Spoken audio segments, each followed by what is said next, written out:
Paz seja convosco. Que bênção estarmos aqui mais uma vez, né? Vou chamar para trás um pouquinho. Quero ver quem vai derrubar o Golias aqui, né? Dia de vocês. Aleluia, hein?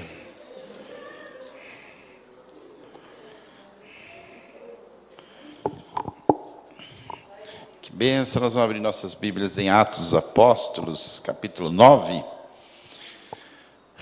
Que bom estar aqui com Valdemir, né? Cristiane. Saiu hoje, deu tudo certo, hein? Amém. Mantiana está ali. Aleandro. E a sua esposa, que eu esqueci o nome de novo. Eliane, você vê? Quem falou que é difícil, né? Sejam bem-vindos, viu? Em nome de Jesus. Vamos então a Atos dos Apóstolos, capítulo 9.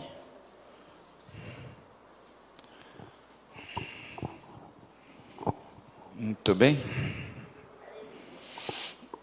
Lá atrás acho que não tem ninguém não, né? Acho que não, né? Nós realmente tivemos aqui pela manhã, tivemos café da manhã, escola bíblica, culto de ceia, almoço, né? Estamos aqui retornando a esse culto tão abençoado, né? Quem já foi aqui tocado por Deus? Quem sentiu aqui Deus aqui hoje? Coisa, hein? Maravilha. Então tá bom. Atos dos Apóstolos, capítulo 9, vai falar sobre a conversão de Saulo para Paulo. Quem sabia que o apóstolo Paulo anteriormente chamava Saulo? Então diz assim: enquanto isso, Saulo ainda respirava ameaças de morte contra os discípulos do Senhor. Dirigindo-se ao sumo sacerdote, pediu-lhe cartas para as sinagogas de Damasco, de maneira que, caso encontrasse ali homens ou mulheres que pertencessem ao caminho, pudesse levá-los presos para Jerusalém. Em sua viagem, quando se aproximava de Damasco, de repente brilhou ao seu redor uma luz vinda do céu. Ele caiu por terra e ouviu uma voz que lhe dizia: Saulo, Saulo, por que você me persegue? Saulo respondeu: quem és tu, Senhor? Ele respondeu: eu sou Jesus, a quem você persegue.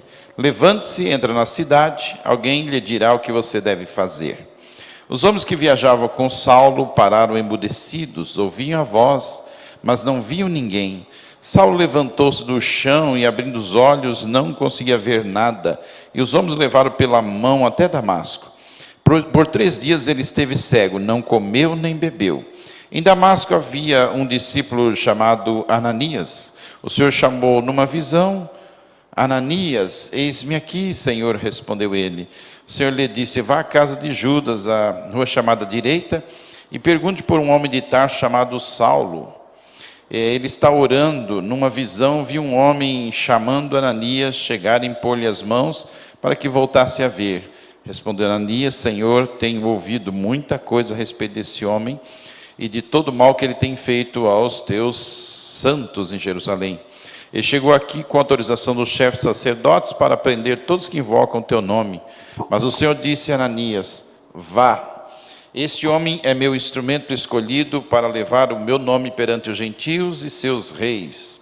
E perante o povo de Israel mostrarei a ele o quanto deve sofrer pelo meu nome.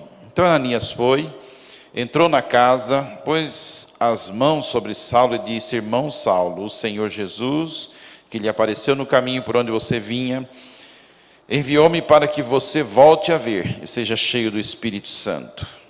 Imediatamente algo como escamas caiu dos olhos de Saulo, ele passou a ver novamente. Levantando-se, foi batizado e depois de comer recuperou as forças. Amém? Vamos orar mais uma vez. Pai, em nome do Senhor Jesus, nós estamos diante da tua palavra. Dá-nos, Senhor, a tua revelação. Dá-nos, Senhor, o teu poder.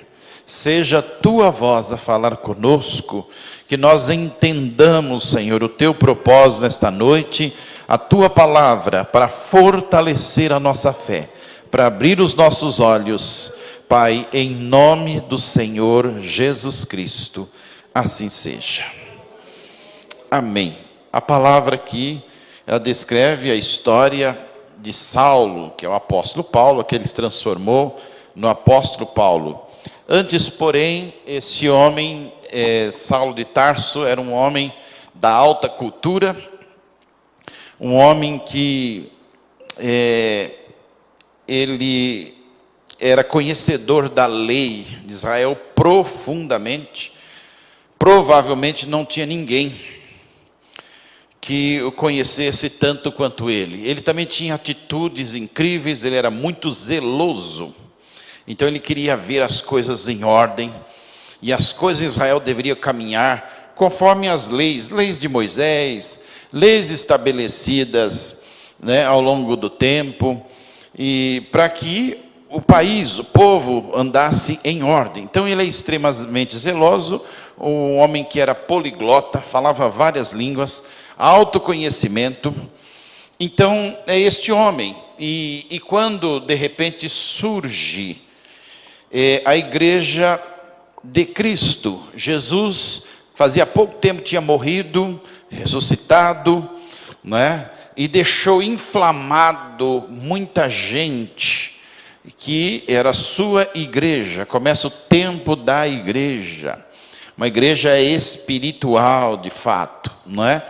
Então todo esse povo estava ali inflamado, e ele é como se ele estivesse trazendo uma nova direção, uma nova ordem. Estavam falando muito de Jesus, né? E Saulo de Tarso está junto ali. Então você vê, naquela fase, o Império Romano dominava, não é? E como o Império Romano, que dominava o mundo, era um tipo de governo um pouco diferente dos assírios, império, ele conseguia, na boa, com que Israel fosse subjugado a ele, mas ele não impunha muita coisa. Ele deixava as coisas rolar em Israel, dentro das leis dele, dos costumes dele, que tinha os sacerdotes. Então os sacerdotes meio que comandavam naquele tempo. Não tinha rei Israel, mas os sacerdotes meio que comandavam. E você veja quando, pelo filme e tal, quando você vê lá, Jesus tem Anás e Caifás, né? Dois sacerdotes, ou sumos sacerdotes importantes, eles são as figuras importantes naquela fase, né? Já que não tem rei, então são eles. E eles buscavam ser zelosos à forma dele, a maioria deles fariseus, então zelosos, aplicado. Paulo era muito aplicado. Então quando eles começaram a saber que tem uma nova fomentação na região, e pessoas falando muito de Jesus e tal, e pregando Jesus para os outros, eles ficaram indignados. Olha, sabe o que nós vamos fazer? Nós vamos pegar esse pessoal e pôr tudo dentro da cadeia, prendê-lo, que eles estão trazendo aqui uma desordem, pregando uma outra coisa e tal. E quando ele conseguiu tomar cartas, então, dos sacerdotes, porque eles faziam esse papel, eram os homens de autoridade que representavam o povo de Israel, certo? Lá sobre Israel tinha dois governos, tinha lá o do Herodes e tinha o de Pilatos, né? Tinha o de Pilatos, que era colocado por César Augusto, o Império Romano, e tinha o Herodes, que é a Judéia, meio assim na boa. Ele aceitou com que Herodes, parece que era vinha de outra linhagem, né? Acho que é Idomeu, me parece, e ele bem na boa ali governava a Judéia. Então Israel estava debaixo assim de um governo maior, que é o de Herodes, estava sobre Pilatos também, que vinha diretamente de Roma, e o povo de Israel tinha a liberdade de deixar, que o Império Romano deixou essa liberdade dele ser governado por sacerdotes, se tornaram líderes. Então, diante da situação, Paulo, muito zeloso, ele está lá, ele foi até os sacerdotes pegar autorização, cartas de autorização, que hoje nós vamos pegar esse povo que está falando aí de Jesus e tal, que está fomentando, está pregando, e nós vamos hoje colocar, arrasar com eles. E nós vamos hoje pegar todo mundo e lançar na prisão. E quando ele tomou as cartas e vai em direção do povo, e ele está com um grupo de soldados a caminho, de repente uma luz, o texto dizendo, uma luz raiou em volta dele, em volta deles, e a Bíblia diz que Paulo foi lançado ao chão, caiu, o Saulo, né? Foi ao chão, e ele ouvia a voz que falava, sem ver quem falava, mas não só ele, o seu grupo de soldados também ouviam a voz daquele que falava com Saulo, e a pergunta é como se Jesus perguntasse para ele: Saulo, Saulo, por que me persegues? Persegues? Sei que outra versão vai dizer assim: duro é para ti recalcitrar contra o meu aguilhão. É impossível o homem lutar comigo e vencê-lo. Aguilhão é uma ponta de ferro bem aguda, né? Usa muito para tocar em animais. Então, duro é para ti recalcitrar, lutar contra o meu aguilhão. E a Bíblia diz que quando ele caiu e ficou cego. E os soldados estavam em volta dele, tudo temerosos, emudecidos, que também ouvia a voz, mas não via ninguém. Então Jesus veio se apresentar a Paulo, que é o Saulo, né? Se transformou em Paulo. E então ele, caído no chão e cego, essa mesma voz diz que ele deva procurar Ananias. Sai daqui e vai até a rua direita e procura por Ananias, para que ele possa orar sobre você. O que essa palavra mostra? Mostra que muitas vezes na nossa vida, a gente tem planos muito pessoais, propósito muito especial com a gente. A gente sendo na liberdade de pensar pela gente, de planejar pela gente, de sonhar pela gente. E muitas vezes a gente não compartilha isso com Deus. Nós não desprezamos a ideia de Deus ter um plano também com a nossa vida aqui nesta terra. Então Saulo se preparou muito bem, muito aplicado.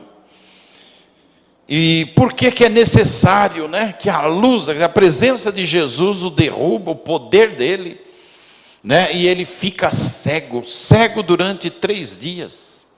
Só quando ele encontra com Ananias impõe a mão sobre ele, e ele diz que algo como escama cai dos seus olhos, e ele passa a ver novamente. É interessante que ele precisou ficar cego. O que significa isso? Ficar cego. Muitas vezes, quando você começa a se apresentar a Deus, a gente é cheio de conceitos que aprendemos ao nosso modo. Nós temos uma tradição que sempre vivemos em função dela. Nós adquirimos uma cultura que estamos envolvidos. E nós definimos isso como alguém que está muito bem situado na vida, não é? Porque ele tem uma tradição, porque ele tem uma cultura, não é? Porque ele se preparou de alguma forma e tem mais alguns conceitos que são próprios seus, e se estabelece assim, não é?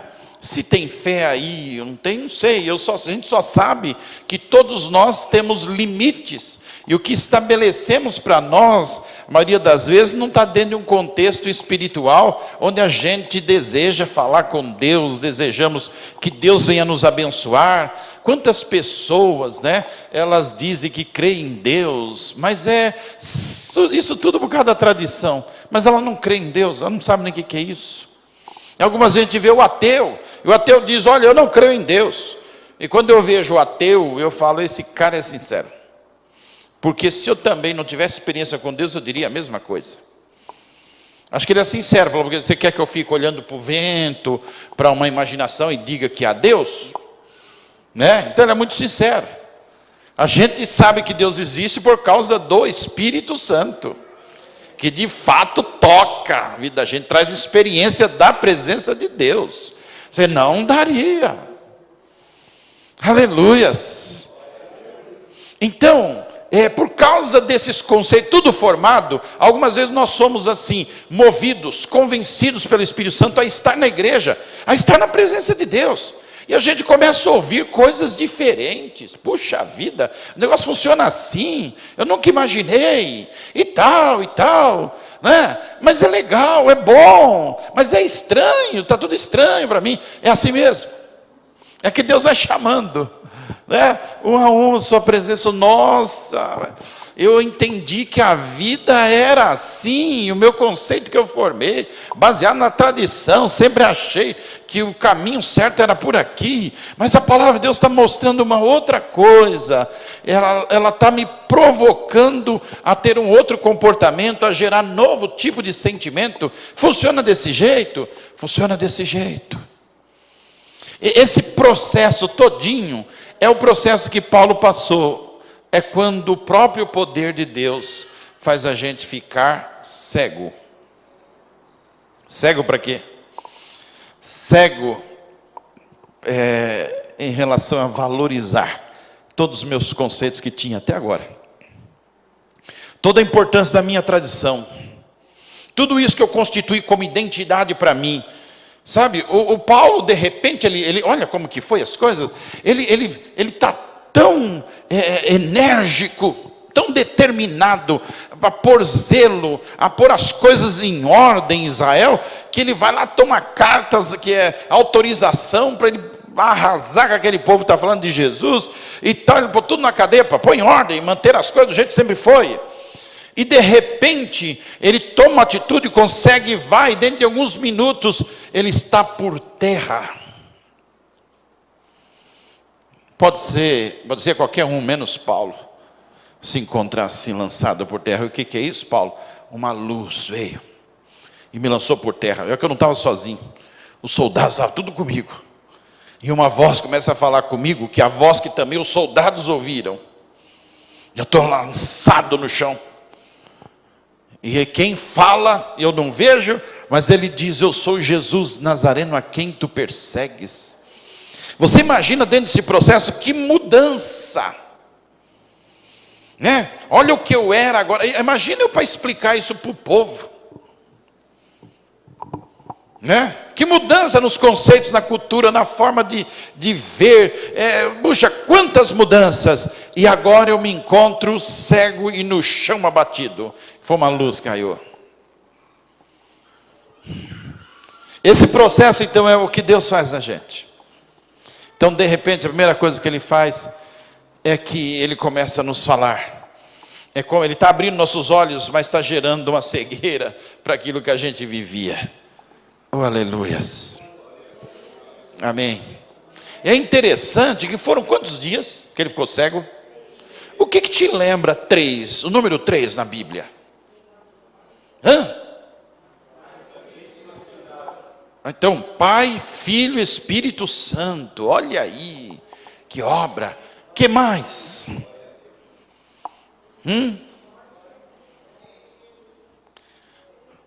3 dias da morte de Jesus. Primeiro dia, segundo, no terceiro, ressuscitou. Olha, você vê por esse número que de fato existe uma obra completa, uma obra de Jesus na vida de Paulo. Precisou ser 3 dias que ele está cego, né? Cego. E vai ter uma experiência nova do poder de Deus. Já teve que é o lançar por terra. Qualquer pessoa que testemunhasse para Paulo, ele não era capaz de acreditar. Ele é um homem, é um doutor. Ele é poliglota, ele é muito capaz, ele é um potencial, não é? E simplesmente a presença, a luz de Jesus o lançou por terra. Então eu acho que ele imagina: esse Deus é demais. É interessante que os meus propósitos, minhas intenções, que é zelosa, eu quero pôr ordem em Israel, e toda essa ideia de zelo, de justiça, eu penso que estava correto, mas não está. Ele está dizendo para mim, por que eu estou perseguindo ele? Quer dizer, se eu persigo o povo dele, essa obra dele, que ele realizou na terra, que esse povo está pregando com alegria, parece ser uma desordem, né, pelo estilo de Israel, mas não é, Deus está se manifestando através deles. Então agora tudo muda. Mas quando o Senhor também fala com Ananias, Ananias fica meio assustado, né? Ele fala, olha, esse homem é perigoso.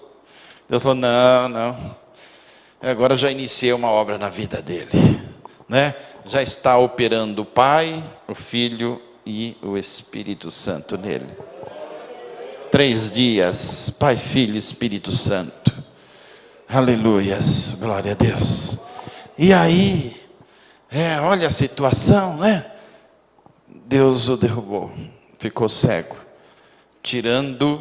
limpando a visão dele a respeito do mundo, a respeito de tudo que ele constituiu como valor.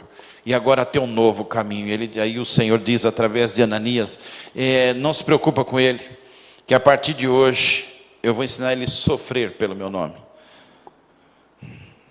Você vai ver ele amando a minha obra. Vou abrir os olhos dele para ele ver. Ananias orou por ele e caíram como escama dos seus olhos naquele momento, e ele passou a ver.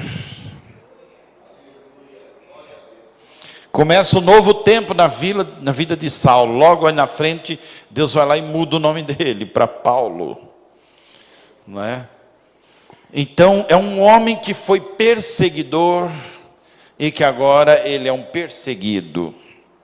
Como é bom ser perseguido, mas desde que você esteja cheio do amor de Deus, cheio de experiência com o Espírito Santo, porque é assim.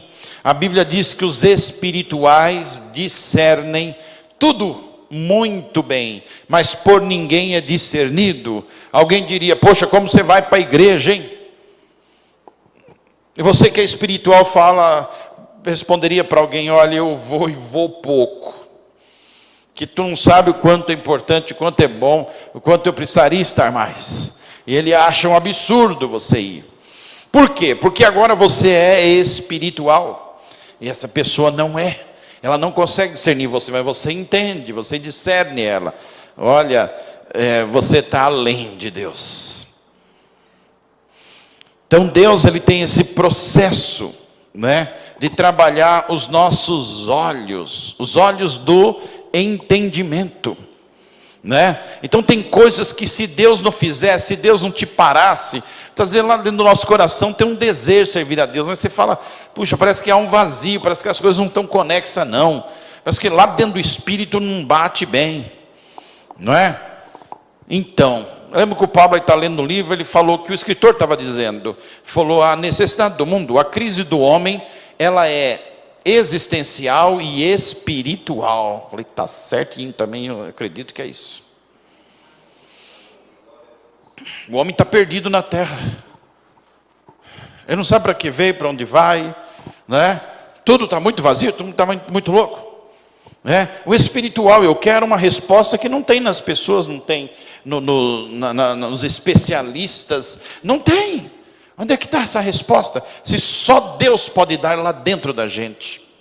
Então essa experiência poderosa é para a gente saber nesta noite que por mais dificuldade que a gente tenha de caminhar com Jesus, Ele tem um propósito em nossa vida.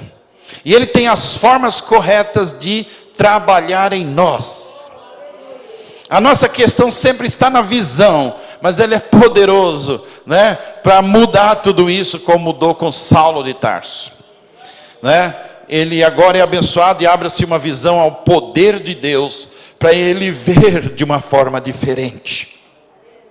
E Paulo passa a ver de uma forma diferente a partir daí, né? Você vai ver declarações de Paulo, ele declarando assim, tudo posso naquele que me fortalece. Ele identificou que o poder, a força, a vida dele não está naqueles conceitos que ele arrumou, que agora ele entendeu, eu tudo posso naquele que me alimenta. Hoje eu tenho Jesus, eu me alimento dele, então eu sinto poder para vencer as coisas, por causa do poder dele, por causa de Jesus. Paulo também declara, faz declarações importantíssimas ao longo da sua vida, da sua fé, e ele diz que assim: eu bem sei em quem tenho crido, estou bem certo que ele é poderoso para guardar o meu depósito até aquele dia. A fé de Paulo, ela é uma fé estável, firme, inabalável, uma confiança plena em Deus, assim que, olha que maravilha. Paulo foi o homem que na época que era muito difícil, ele foi surrado, mas ele não desistia, não é? Diz que a Luma estava contando aqui uma experiência dela, já no início de fé, mas é como se estivesse surrada também, não é? Sentindo umas coisas, mas eu estou em pé, estou aqui louvando a Deus, agradecendo a Deus. Eu sei hoje diferenciar uma coisa de outra. Isso aqui é do mal, do inimigo que não quer me ver em pé, mas eu insisto em ficar na presença do Senhor, em curtir o Senhor, e Jesus é vida e vida com abundância, meu irmão. Aleluias, aleluias, aleluias. A gente tem que aprender a dar nossos olhos para Deus. A Bíblia diz que os olhos são a candeia do corpo. Ele diz: se os teus olhos forem bons, todo o teu corpo terá luz. Se os seus olhos forem maus, quão densas serão as trevas em ti. Está vendo por que Deus foi lá na visão de Paulo? Porque a questão está na visão. Se a gente lembrar do cego de Jericó, também lá tinha uma questão de visão, né? Aquele que estava à beira do caminho, lá clamando pelo filho de Davi, Jesus filho de Davi, e que Jesus ouviu ele clamando, mas não parou no primeiro grito, parou só no segundo, porque deixou o povo ir para cima dele, e ele então, se aquela fé é verdadeira, ele vai expressar aquela fé diante daquela luta lá, as pessoas oprimindo ele, dizendo que ele ficasse quieto, e a Bíblia diz que ele gritou mais intensamente, declarando: Jesus, filho de Davi, tenha misericórdia de mim. Havia uma fé. Luciana falou, a fé vem por ouvir e ouvir a palavra. Esse cego em algum momento ouviu alguma coisa da palavra de Deus, que guardou para manifestá-la naquele momento. Ele era cego, mas tinha uma esperança dentro dele que ninguém tirava. Amém? A sua fé é assim também, a sua esperança é assim também. Ninguém tira, meu. A opressão da sociedade veio sobre o cego, mas ninguém tira. Aí ele gritou mais intensamente, mais do que a opressão que estava se repondo sobre ele. Aí Jesus parou, falou, mandou ajuda, traga o cego para cá. A Bíblia diz que ele estava à beira do caminho, e agora ele está no caminho, junto com Jesus. Jesus diz: que queres que eu te faça? Ele falou: que eu tenha vista. E Jesus falou para ele: vê. E naquele mesmo momento, seus olhos abriram. E ele passou a ver. A sua oração nesta noite, o seu desejo, você que está aí, ouvindo algo de Deus, sendo tocado por Deus, né? Fala para o Senhor: abre os meus olhos hoje. Eu acho que tudo que eu preciso, porque tem coisa na minha cabeça aqui, olhos que eu digo é essa visão que você tem de você. Ou o valor que você dá muitas vezes a conceitos que precisam ser desprezados. Então abra os meus olhos para eu ver, que é para eu entender, para eu enxergar o que eu tenho que enxergar, Senhor. Eu preciso disso. Abre os meus olhos, para que eu veja. Entendeu? Se você quer algo maior do Senhor na sua vida, peça a Ele, a partir de hoje: Senhor, eu quero ver. Só o Senhor para tocar em mim e fazer eu ver o que eu preciso ver. Me dá experiência contigo, Senhor, pois eu quero ver. O cego disse: eu quero ver. Jesus perguntou para ele: que queres que eu te faça? Que uma vez que a pessoa crê em Jesus, ele tem direito a todas as bênçãos do Evangelho. Mas então ele vai ao cego: que queres que eu te faça? Você tem direito a todos. Ele falou: eu quero ver. Então veja. Acho que é algo muito importante quando a gente começa a orar e começa a entender, Senhor, é o que eu estou precisando ver. Porque a visão que eu tenho é que a televisão me passa. Repórteres passam uma visão, a novela passa uma visão, comentários passam uma visão, as pessoas do trabalho me passam uma visão de vida, e eu compartilho aquilo e vou construindo uma visão. Se eu estou perto de uma pessoa que está depressiva, está para baixo, aquilo termina me afetando. Se eu estou diante de uma pessoa positivista, também aquilo termina me afetando. Mas eu pergunto, onde está Deus? Não dá para viver assim não, eu quero viver. Eu quero viver a vida abundante de Jesus. Jesus disse, eu vim para que tenhais vida, mas tenhais com abundância. Puxa, Jesus está prometendo uma vida lá dentro da gente, vida com abundância. Senhor, por que eu tenho tão pouco? É porque eu não estou enxergando. Senhor, me dá olhos para ver. Aleluias, dá olhos para ver. Eu quero ver, preciso ver. E Paulo disse, agora eu estou cego. Mas o Senhor já estava preparando para ele o momento de abrir os olhos dele. E a partir de agora ele nasce um novo homem, com experiência com Jesus. Entendendo? Não é voz de homem, não é toque de homem, é toque de Deus. Né? Ele tem uma experiência nova, meus olhos estão vendo. Aleluias, glória a Deus. Aleluias, amém. Vamos levantar essa mão para falar alguma coisa bonita para Jesus? Isso só é coisa de quem tem olhos espirituais abertos. Para falar, Jesus, eu te agradeço. Jesus, tenha misericórdia de mim, porque eu preciso muito de você. Jesus, o seu nome seja glorificado. Entenda que enquanto você vai fazendo isso, você fazendo o quê? Com entendimento espiritual. Não é? Fala, Senhor, eu já estou me manifestando como alguém que é espiritual, porque tempos atrás eu não faria isso de jeito nenhum, mas eu estou te louvando hoje, Senhor. Abra os meus olhos, Senhor, eu quero ver. Eu quero que isso dentro de mim há uma conversa do Espírito Santo comigo, no meu entendimento, no meu sentimento, sobre a minha situação que eu estou passando, sobre a minha história. Senhor, eu quero ver, eu quero estar seguro. Experimentar pessoas e conceitos e tradição, eu já tenho experimentado tudo, mas eu preciso sentir vida e vida com abundância em mim. Eu preciso sentir que eu tenho um Pai, que eu tenho um Deus que me ama, que cuida de mim e que me deu salvação em Jesus Cristo. Eu quero sentir a vida abundante. Eu tenho muita fraqueza, Deus, eu tenho muito isso e aquilo, eu acho que eu tenho muito pecado inclusive, mas abre os meus olhos hoje. Eu quero ver, eu quero ver. E eu quero ver, eu quero te ver, Senhor. Aleluias, aleluias, aleluias, aleluias, aleluias.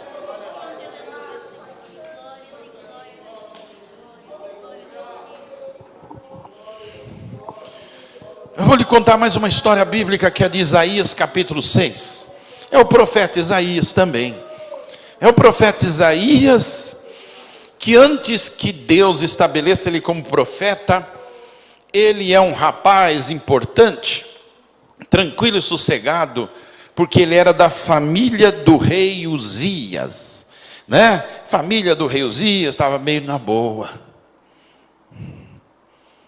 mas a estabilidade dele acabou, porque a Bíblia diz que no ano em que morreu o rei Uzias, Isaías está falando, o profeta Isaías, ele diz, eu vi a glória do Senhor. Eu vi a glória do Senhor.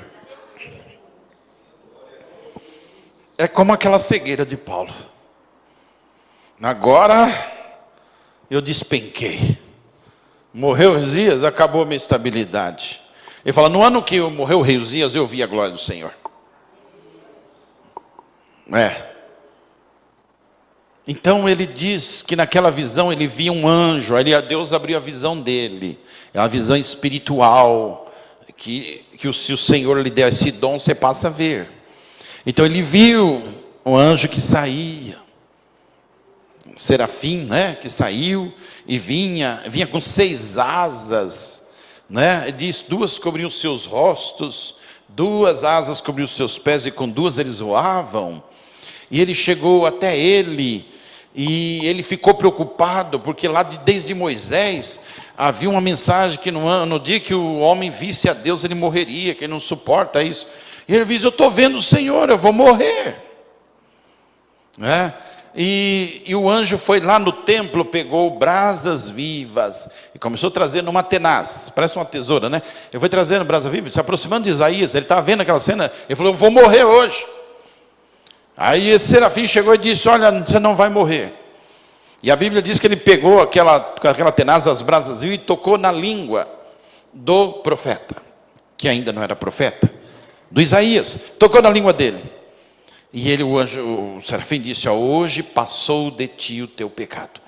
Hoje Deus tirou essa maldição, culpa, essa transgressão que existe na sua língua. É interessante, tem algo que contamina a gente, né? Então, um pouquinho antes, Isaías, quando fica preocupado em morrer, ele diz assim, ai de mim que vou perecendo, pois eu sou um homem de lábios impuros, e habito no meio de um povo de impuros lábios. Então minha língua, minha cultura de falar mal, não sei de usar essa língua, está toda em pecado. Eu falei, eu estou nessa situação, mas eu também convivo, eu compartilho, eu passo tempo da minha vida aqui com um pessoal que é terrível, que a língua deles é contaminada, então a minha também está. Então ele declara, ai de mim que vou perecendo, pois sou um homem de lábios impuros, e habito no meio de um povo de impuros lábios. Vou morrer. O serafim está vindo? Vou morrer, eu sei a minha situação. Então foi quando ele veio e disse, está passado de ti o teu pecado. Aí a Bíblia diz que primeira coisa, então, foi ele ver o serafim.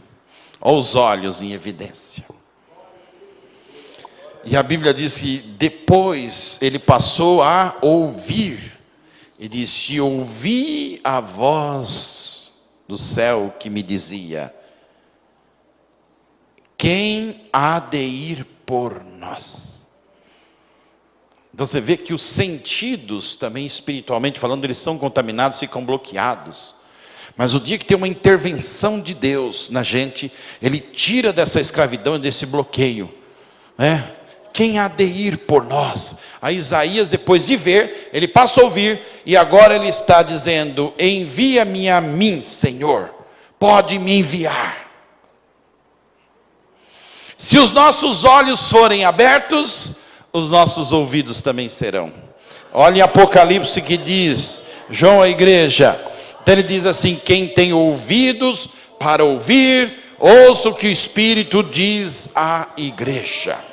Os sentidos sendo restaurados espiritualmente. O Paulo também, e primeiro ele passa a abrir os olhos, e também na sequência os ouvidos, que Jesus começa a falar com ele e dá um direcionamento para a vida dele. Amém. Que nesta noite a sua fé seja muito motivada. Que nesta noite essa palavra seja a voz de Deus para o seu coração, para a sua vida. Que nesta noite essa palavra possa te convencer, né, de Jesus, e sabendo que tem coisas e parte que elas são nossas, nós precisamos tomar atitude. Tem outra que só Deus pode agir, só Deus.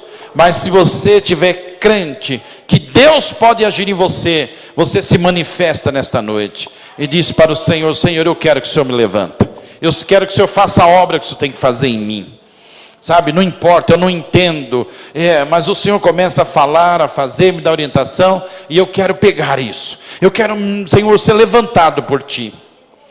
Né? Tem pessoas que já teve uma vida mais abundante, uma fé muito mais inabalável lá atrás, teve uma experiência com Deus grande, mas passou-se o tempo, parou, apagou. E o que apagou? A visão. Perdi a visão de Deus. E o que mais? E a voz que te motivava, só você ouvia e sentia Deus falando com você, te levantando, te motivando. Perdi, não ouço mais a voz. Então Deus, certamente, está falando com você, te chamando hoje. dizendo: quero restaurar a sua visão. Eu quero restaurar os seus ouvidos. Eu quero abrir os seus olhos para que você me veja de novo. E, consequentemente, abrir os seus ouvidos para que você me ouça e nós possamos conversar. Amém?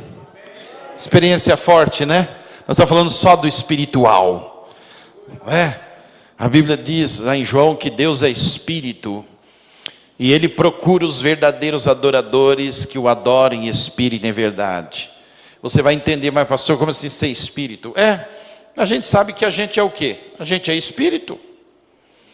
Eu tenho corpo, alma e espírito. Então minha alma, ela expressa toda a realidade humana. Tem dor, estou triste, estou alegre, não sei o quê. Tal, ela tem uma relação profunda, ela manifesta o meu lado humano. Né? O corpo está aí, todo mundo vendo. Né? Pode tocar, tudo. E o meu espírito? Meu espírito é relação com o Espírito de Deus. Deus, quando fez o homem, fez ele espírito porque Deus queria falar com o homem. Isso. Olha o que a Bíblia diz: o Espírito de Deus testifica no nosso espírito, olha como ele comunica, de que somos filhos de Deus.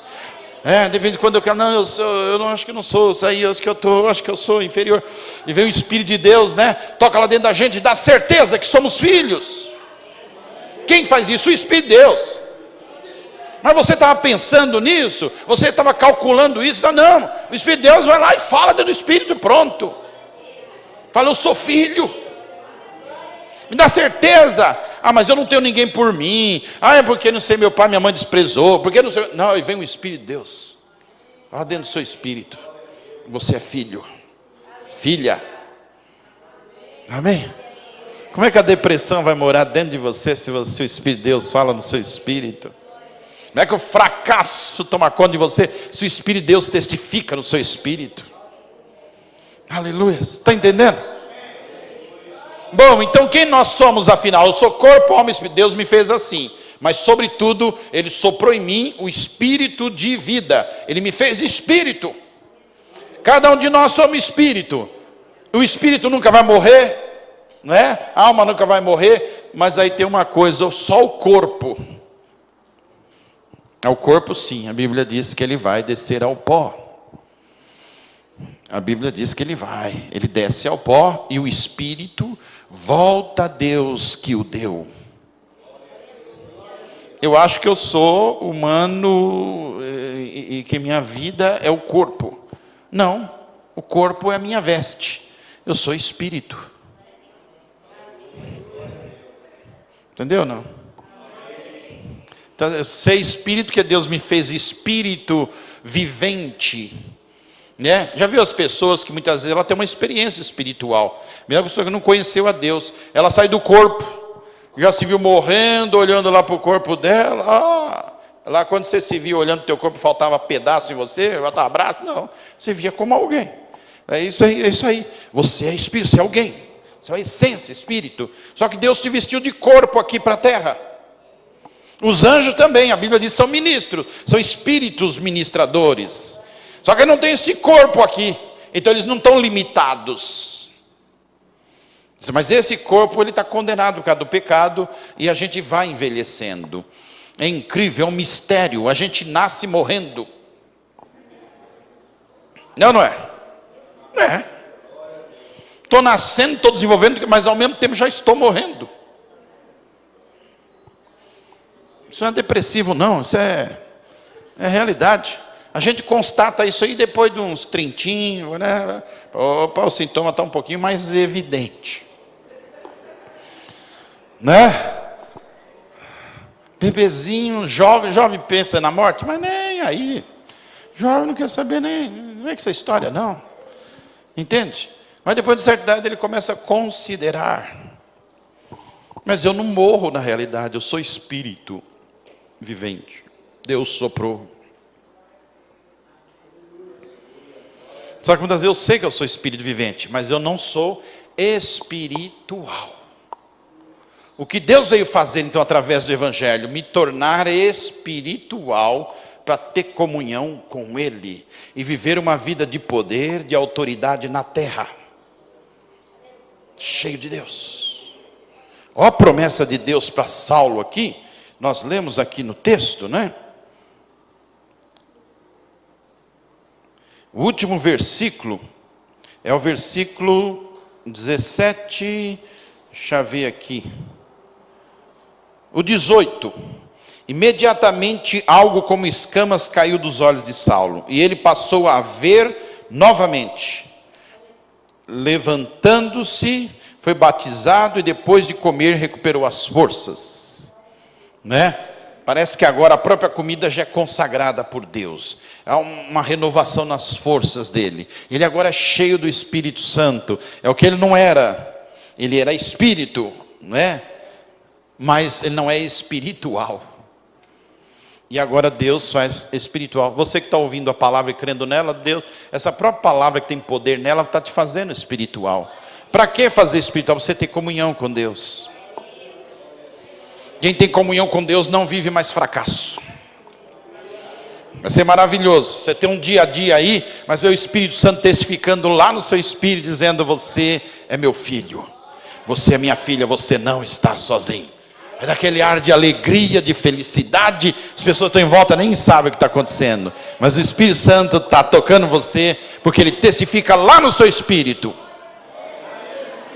Quer tocar no meu espírito, é me tornar, é revitalizar meu espírito, meu lado espiritual. Se não tiver isto, o homem vive somente com o espírito vazio, a alma em evidência, trazendo toda a realidade dele. Ele sabe os limites, cada vez que ele se olha, ele vê mais fracassado, ele vê problemas, doenças da alma, e um fracasso. Com esse mundo do jeito que está, fracasso, limites, não posso fazer nada por mim. Eu digo que tu ouve a voz de Deus, e Deus abre teus olhos espirituais, teus ouvidos. Você passa a ver que Deus não trouxe religião para você, mas trouxe Jesus para você. Fala: você como outros é escolhido por Deus.